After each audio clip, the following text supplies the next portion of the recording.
Welcome back. I'm here with Bob Imperatrice, the board president and co-founder of the Paris Foundation, along with his wife Tracy.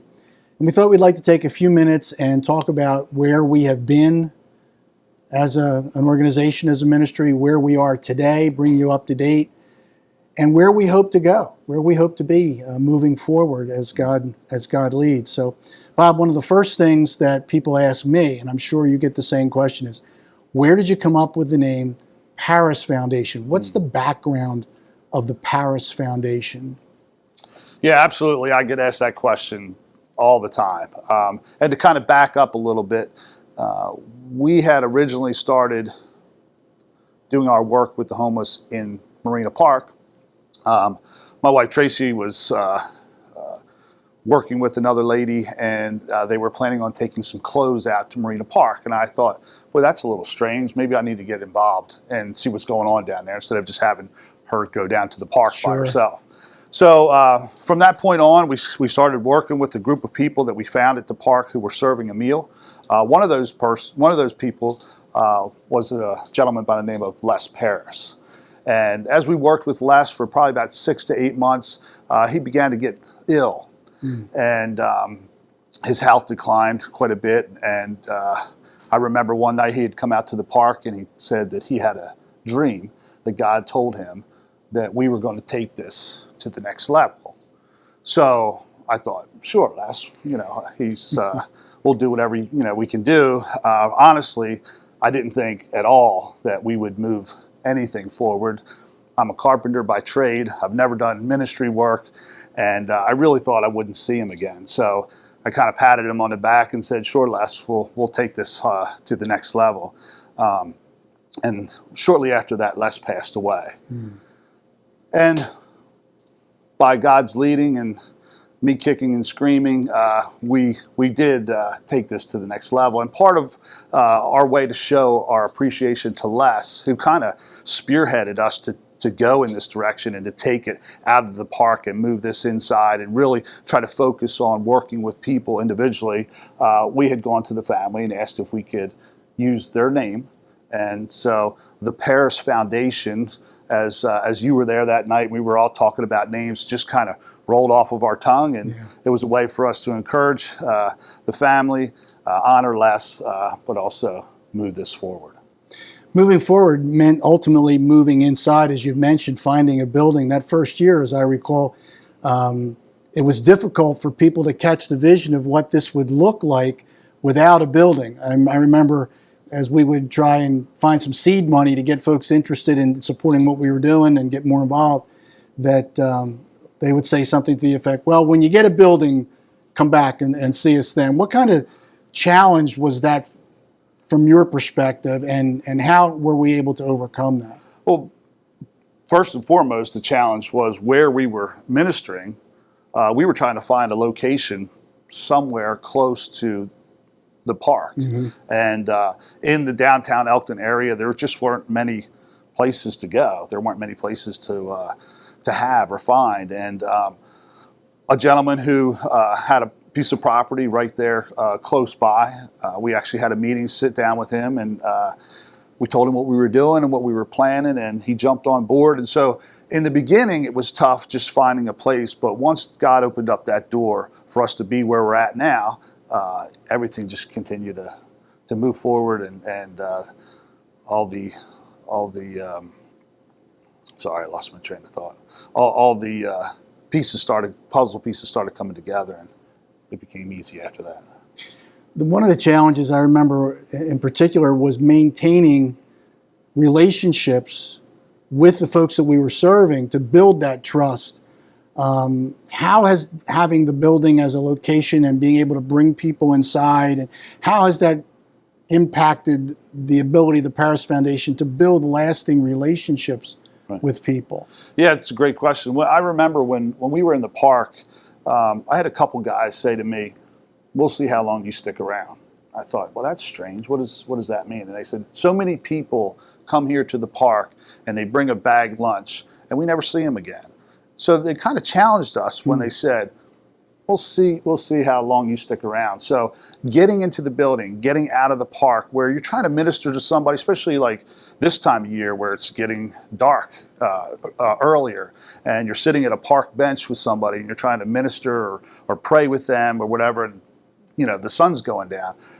As we got into the building, it just gave us that opportunity to sit with people, bring them in out of the weather, bring them in and make them feel normal. Was probably the biggest thing. Was they could come in, they could feel normal, they could sit and have a conversation just like you and I are having, and those relationships blossomed. There's a lot to be said for a hot cup of coffee, Yeah, right? absolutely. Well, there were foes, there have been floods, we've had a pandemic, and yet over 200,000 meals have been served Amen. from that building since we moved in from the park. We're on course this year to serve over 27,000 meals, and that's with the challenge of the pandemic and the flood that we experienced from the hurricane in August, just getting back on our feet from that. And that's a testimony, first, of course, to God's faithfulness. Secondly, to the dedication of our staff, who've been there every night, well over 200 nights since the original shutdown, and our volunteer teams who have adapted with us, gone to the takeout meal mode, have dropped the food, have been staying on board with us, and allowing us where we are today to be ready when these restrictions are removed, to be back in full force, if you will. Right. On the spiritual side, it's encouraging. We've been able to get the building in good enough shape to reintroduce our inside worship services. We now have a service on Sunday mornings, and there's a service Sunday evening. Our Bible study's about to ramp up again on Monday. So we're in a good place right now, but it's a challenge every single day. Yeah.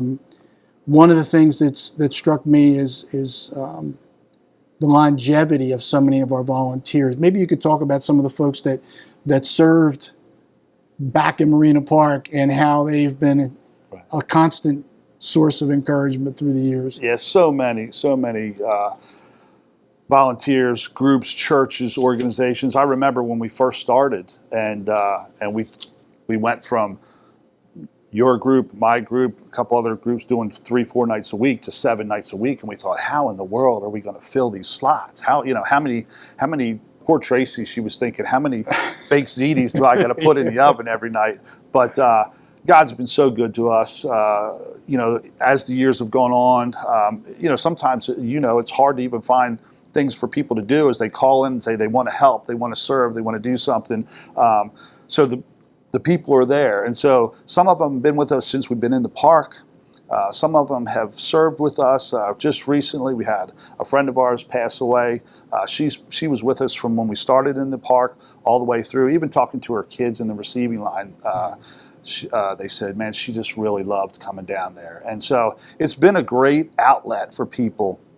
That's been a great opportunity for churches that don't have to start up a new program or put a bunch of money into something. It's already there. All you need to do is send your people, and there's a place for them to serve. So we always saw that as a great opportunity for churches and organizations just to have some place to go, send some volunteers, and get involved. But the longevity of some of our volunteers that have been there from day one is just absolutely spectacular. Amen. Well, you've talked about from the church aspect and being a point of contact between the churches and the people that need the services.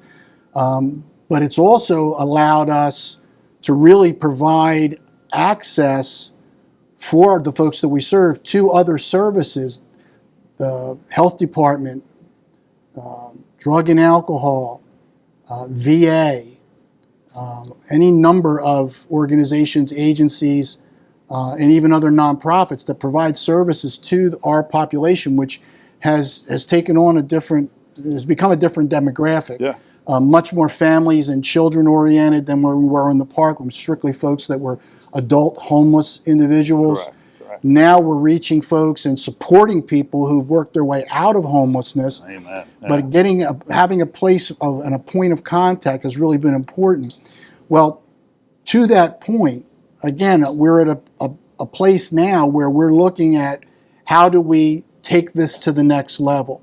What's the vision of the board of the Paris Foundation moving forward? What's your hope as we go forward?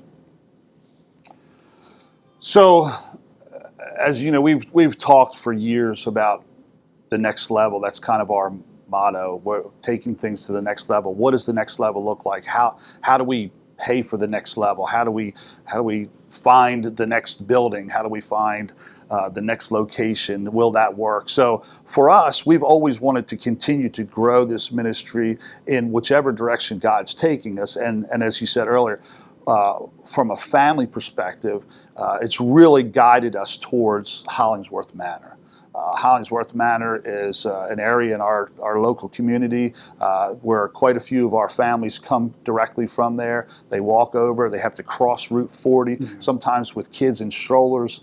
So for whatever reason, God has really been pushing us towards and opening doors left and right for Hollingsworth Manor. So we're hoping that as we continue to move forward and do our due diligence, that the right people will be there at the right time to show us what it is we're going to do in Hollingsworth Manor. But we're excited about moving forward, focusing on the kids, as we've been doing for the last 4 or 5 years, really focusing on the kids. As you know, sometimes at the dinner you'll have grandmom, mom, and daughter all in the building. And so we know that we have to break that cycle. We have to break that chain. And some of it is just, again, going back to that place that we can sit and meet with them and talk with them. And so what is our vision moving forward? Our vision moving forward is to really impact the families, not to say that we would neglect the homeless. Right. It is, we're still working with that population of people, but for whatever reason, God has opened up the doors for families to come to us. They want to come to us. They want to get help from us because they've seen that we've been there. We've been there for 10 years. We have a track record of not judging people, not holding them down or holding them back. So I think it's just a great opportunity for us to do what we can do for the families of our community. Well, the Family Education Center that houses the Early Head Start and Head Start program in Elkton is located in the heart of Hollingsworth Manor, and that's operated by the Maryland Rural Development Corporation, or MRDC. And they have become great community partners with us. And our children's ministry team has been able to expand its impact on this very population beyond what we've been able to host at our building with holiday parties and Vacation Bible School. We've actually been able to run pre-COVID 2 Saturday mornings a month per children's program out of their building.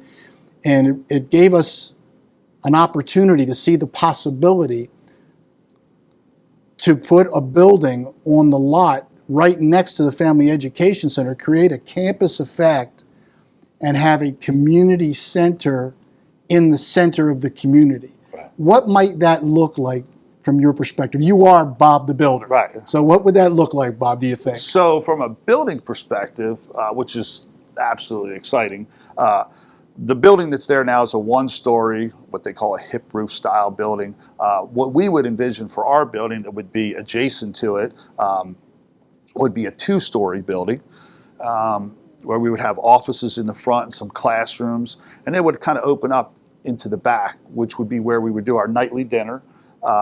We would put a stage, an elevated stage area, so we could have our church services on Sunday mornings and Sunday evenings in there.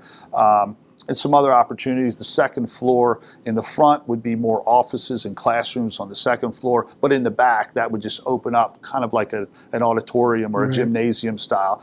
Not that we would have a gymnasium, but like an auditorium style building. So it would be approximately 10,000 square feet, just under 10,000 square feet, somewhere in that neighborhood.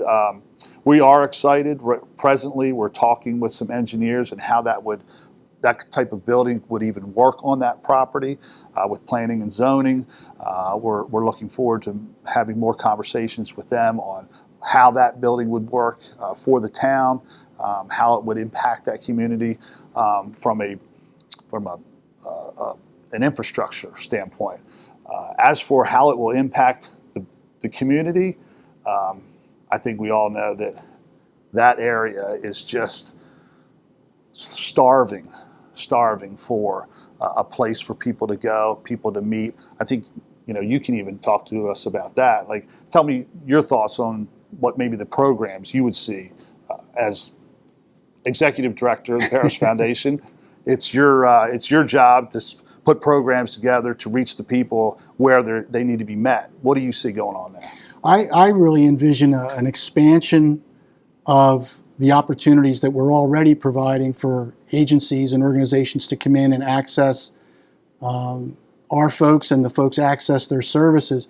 But even beyond that, to partner with Head Start, Early Head Start, the Early Childhood Advocacy Council from the public school system, the Judy Center, the preschool, school preparation emphasis, because we know that if we want to break the cycle of drugs and domestic violence and abuse, we've got to start early.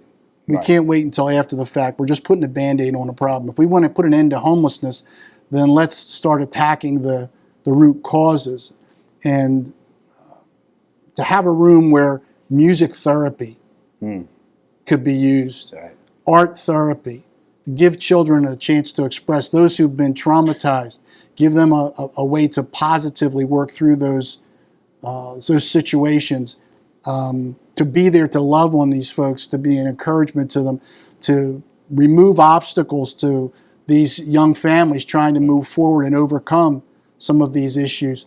The arts, drama, music, what a children's choir from Hollingsworth Lane, Hollingsworth Manor would look like. The kids putting on plays for their parents in the community. A lot of those resources aren't available through the schools anymore, or access for kids that are needy isn't always there. Transportation to and from, there's all kinds of issues. And so again, we estimate that if we were to put that type of a community center there on that spot, that we'd be able to reach approximately 300 families within walking distance. That would explode our impact on the community. So it's a great vision. We've had great discussions with the mayor and the town commissioners, the elected officials. As you mentioned, our technical folks, the engineers and architects, and we had to get them together. But we would ask folks to please be in prayer. If this is where our Lord wants us to go, that He would continue to open those doors and give us the wisdom as leadership to move forward. One of the things that as you're talking, and I'm thinking about how we can impact. But I also think about how we have impacted. One of the things that I talk to people quite often about funerals. We've buried many of our friends. But what also is encouraging is the weddings that we've had. And you have families or men and women who have been common law husband and wives for many years. And they get around us. They get around our volunteers who come and serve as a husband and wife team, and they see that and they go, man, something's different here. I want that. I want part of that. And for them to make the sacrifice, some people say, well, they're just getting married. They've been lit together for 15 years. You have no idea what it means for them. Some of them become poor. They lose benefits. They lose sometimes housing, or they sometimes lose whatever other benefit, because now they're married, but they want that God instituted relationship together now, because they've seen that it works and they've seen that it can be successful. And I think that's a testimony to our volunteers and how great they've done for us. So how that will impact that community, not just Hollingsworth Manor, but the Cecil, the greater Cecil County area, because I believe people will bust to us, will come to us, especially if we get, like you said, drama, music. I mean, I just can't even imagine, a couple years from now having, Fiddler on the Roof or, whatever play that somebody might, and just think about the volunteers. We have so many talented people and their gifts and their talents and how they could be used in this building. It's phenomenal. Amen. Well, Bob, thank you for sharing not just where we've been, but where we hope to go. And by God's grace and your support, your help, we'll make it. Amen. Thank you, brother. All right.